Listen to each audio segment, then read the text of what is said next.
বলিউড বাদশা শাহরুখ খান এবার প্রথমবারের মতো বিলিয়নিয়ার ক্লাবে যোগ দিয়েছেন। 2025-এ তার সম্পদের পরিমাণ দাঁড়িয়েছে প্রায় $1.4 বিলিয়ন। 59 বছর বয়সী শাহরুখ খান এবার বিশ্বের সবচেয়ে ধনী সেলিব্রিটিদের সঙ্গে তুলনা করা হচ্ছে। এই তালিকায় গায়িকা রিহানা, গল্ফার টাইগার উডস এবং গায়িকা টেইলর সুইফটও আছেন। বলিউডের রোমান্স কিং হিসেবে খ্যাত শাহরুখ খান 3 দশকেরও বেশি সময় ধরে হিন্দি সিনেমায় কাজ করছেন। অভিনেতা থেকে প্রযোজনা সংস্থার মালিক এবং ক্রিকেট দলের মালিক হওয়া পর্যন্ত তিনি নিজেকে অনেকভাবে প্রতিষ্ঠিত করেছেন। শাহরুখের বিলিয়নিয়ার হওয়ার মূল কারণ হলো তার প্রযোজনা সংস্থা রেড চিলিজ এন্টারটেইনমেন্ট এবং আইপিএল ক্রিকেট দল নাইট রাইডার্সের মালিকানা। এছাড়া চলচ্চিত্র, বিজ্ঞাপন ও বিশ্বজুড়ে সম্পত্তি বিনিয়োগও তার আয়ের প্রধান উৎস।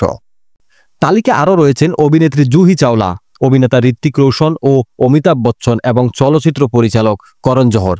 জুহি চাওলা ও তার পরিবারের সম্পদের পরিমাণ $880 মিলিয়ন, ঋত্বিক রোশন 260 মিলিয়ন, করণ জোহর প্রায় 200 মিলিয়ন, আর অমিতাভ বচ্চন ও তার পরিবারের সম্পদ প্রায় $183 মিলিয়ন।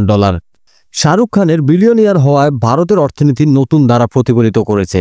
এখন বিনিয়োগ ও সেলিব্রিটি নির্ভর ব্যবসা ভারতের অর্থনৈতিক প্রবৃদ্ধির নতুন চালিকা শক্তি।